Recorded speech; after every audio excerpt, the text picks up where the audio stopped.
make sure we focus on the most vulnerable. Anything else?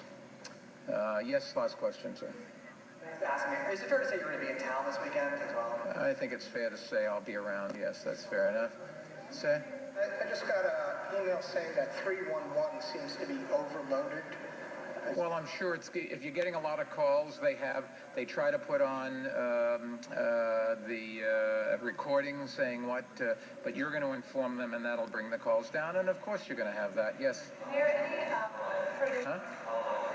311.com or 311.gov, I mean, or 311 voice. It says nyc.gov. Okay. They're getting inundated, and they'll catch up. You didn't get delays. Yes, miss, I'm sorry. Special plans for ambulances, emergency workers?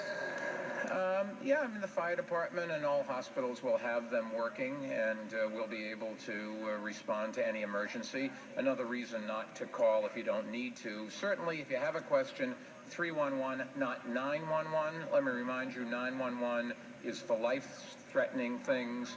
And if you call to ask, should you evacuate or whatever, you're just tying up a phone line that may be needed for somebody that has a heart attack or something like that. Les? What about roadways? Sometimes there are emergency streets that get shut down. We've talked about that. There does not seem to be any reason to do that.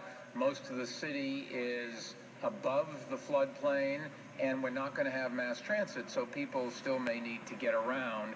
As I've said, we've suspended alternate side of the street parking, and we recommend that if you live in a low-lying area, you take your car and find a parking place in a higher area. There's no reason to leave it there and come back and find that your car is destroyed. Can I just make one of those? Mr. Mayor. How about what? Crossings, the bridges? We expect the bridges to be open. I'm sure they're going to reduce speeds over some of the bridges because of winds, and they may in fact get to the point where they're going to decide to just close the bridge. The winds would blow you off. Jay? Just to reinforce that point, in regard to the MTA bridges, they are vulnerable in different locations to winds.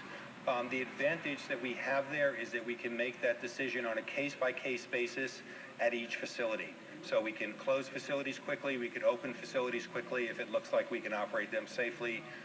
Critically important for us is ensuring the safety of anyone who is using the facilities, ensuring the safety of our employees, and ensuring the safety of our equipment so that we can restore services as quickly as possible.